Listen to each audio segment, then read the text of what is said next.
This is a story that's been shrouded in secrecy for years. It takes place in an isolated part of Alaska, 200 miles south of the Arctic Circle. The village is called St. Michael, and it's home to some 360 Alaska Native people. As a journalist and as a member of the Shoshone-Bannock tribes, I've been writing about Native Americans my whole career. But little could prepare me for what happened in St. Michael. Many here still remember how innocently it all began. Growing up, there's so many good memories. The thing I enjoyed the most was the community gathering. The community being together as one and having fun. It was good to see people happy. My grandpa taught me how to hunt and fish.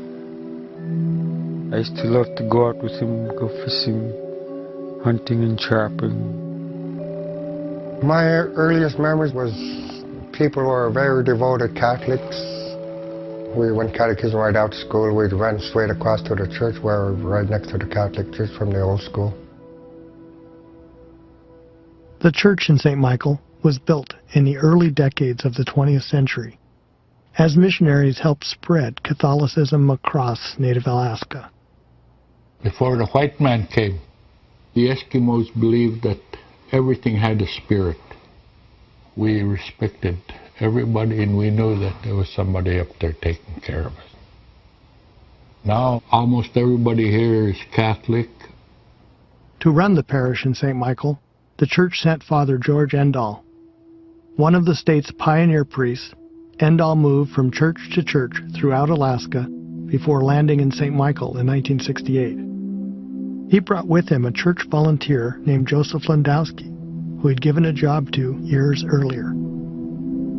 We don't know a lot about him. He's somewhat of a mystery. Endall brought him in as a sort of a novice master at the school. He was, we were told, placed in charge of the boys' dormitory. In St. Michael, Landowski would train to become a deacon, but the people here looked up to him as a priest all along. He had a really nice singing voice. His voice was very nice at saying prayers. At the time I worked as altar boy too with him. I was the one to be a deacon as a kid. In the beginning, yeah, I wanted to go to catechism. It was fun until weird things started happening. After Mass, their parents would start leaving, going home, and Landowski would pull out checkers or chess or card games. He'd offer us money or drinks or candy or something we want, you know, to do anything to get us at the church. I was age 12. When he asked me to go in the bedroom with him, I was asking him what for, and he said I would find out, so I followed him in. I was kind of afraid though, because when he shut the door and locked it, he pulled my pants down and he takes his false keys off, put them on a dresser. I was just a kid, didn't know nothing. Father Endall and Joseph Landowski, they couldn't stop molesting me when they started. It was almost an everyday thing. Father Endall was telling me that it would make me closer to God. Father Endall and Joe Landowski moved through a series of Alaska villages, always in very remote parts of the state, always with no one there to supervise them except themselves. They were a law unto themselves, and they did whatever they wished. There would be other abusers associated with the church in St. Michael. One seemed to favor exposing himself to girls. When it first happened to me, I was 5. I can remember the day putting my head down when I saw him come out with no clothes, and I was scared. The next thing I remember, somebody was touching me on my arm. He would ask if we wanted to touch his private area, and he would say he would give us candy or give us a good price. This was 1970. It was absolutely unthinkable that the Catholic Church could be involved in the sexual abuse of children. There was nowhere for the kids to hide. There was no one they could talk to. The adults believed the abusers over their own children. It was a perfect storm for molestation. He told us that if we told anybody, they wouldn't believe us because he worked for the church, he worked for God. And he was right. Nobody would believe us.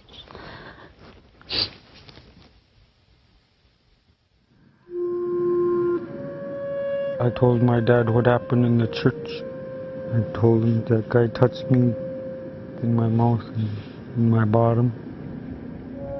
I remember my dad grabbing his belt. He hung me upside down and he beat me. Told me never to blame priests like that. My dad went out. He came back pretty drunk. I saw him holding a pistol in his hand. He looked at my mom and pointed the gun at her. The gun went off. My brother was in the front. Bullet pierced both of them. I held him in my arms.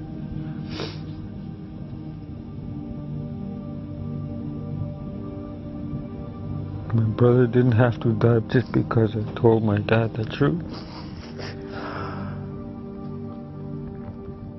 The abuse in St. Michael would continue for 5 more years, as Ben and the others suffered almost daily molestation.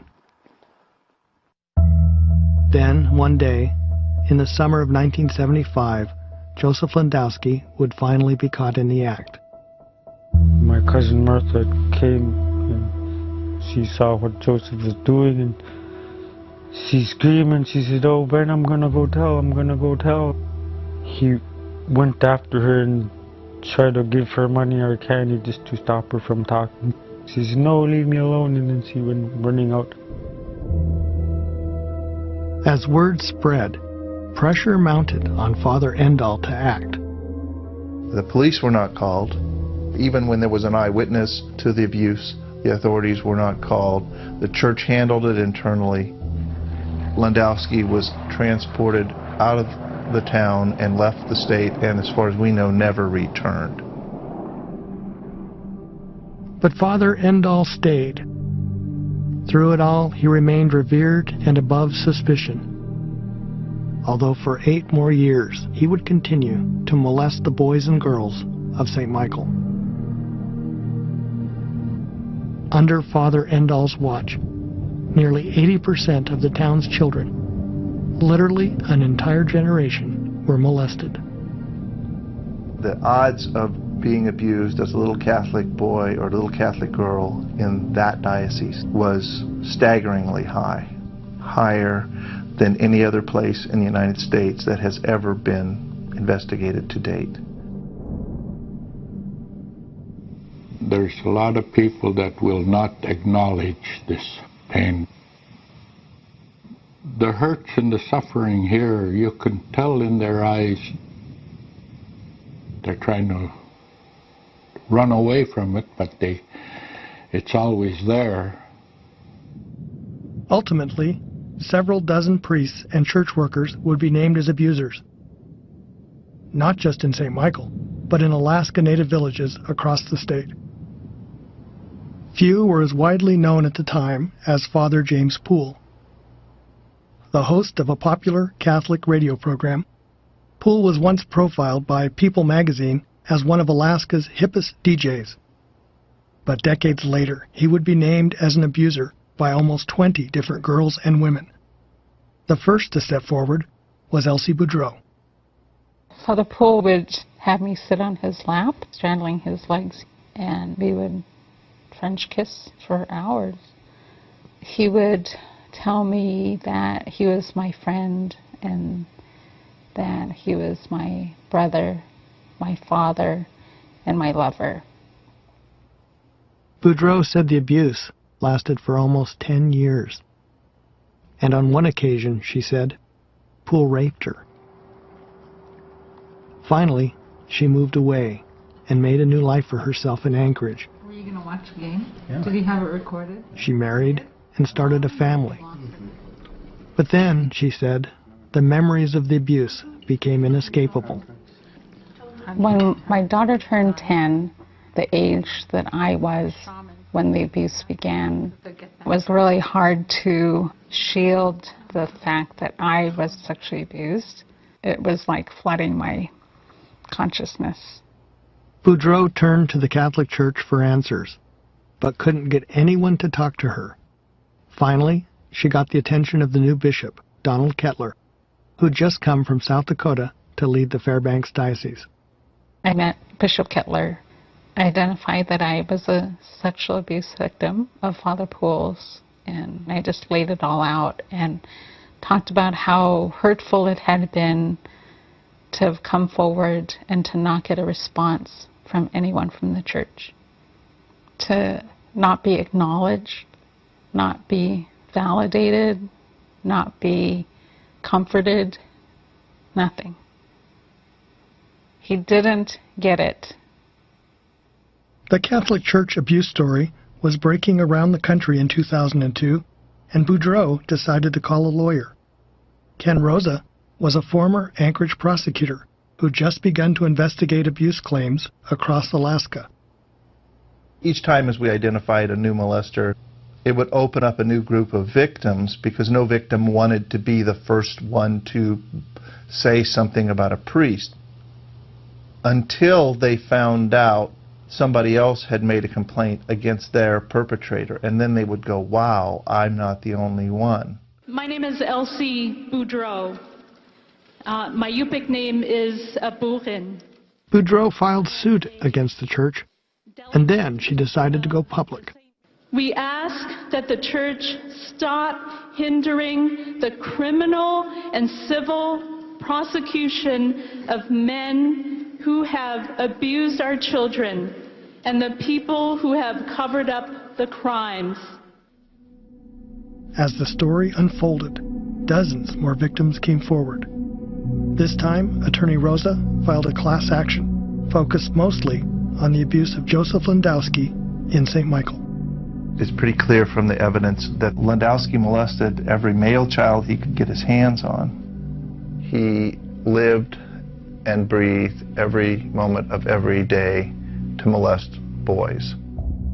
The public spotlight now fell on Bishop Donald Kettler, who was forced to respond to claims about Landowski on the local news.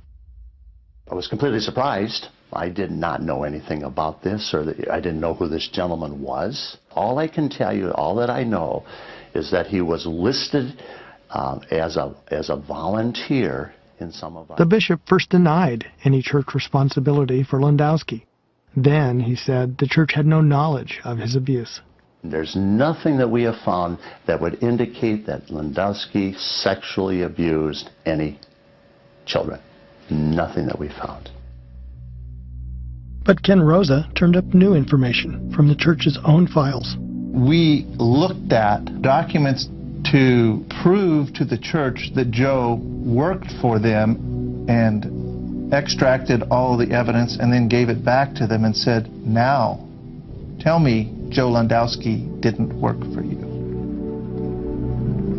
In the end, the evidence proved undeniable. The claims against Joseph... We went catechism right out of school. We ran straight across to the church where we were right next to the Catholic Church from the old school. The church in St. Michael was built in the early decades of the 20th century as missionaries helped spread Catholicism across native Alaska. Before the white man came, the Eskimos believed that everything had a spirit. We respected everybody. Journalist, and as a member of the Shoshone-Bannock tribes, I've been writing about Native Americans my whole career. But little could prepare me for what happened in St. Michael. Many here still remember how innocently it all began. Growing up, there are so many good memories. The thing I enjoyed the most was the community gathering.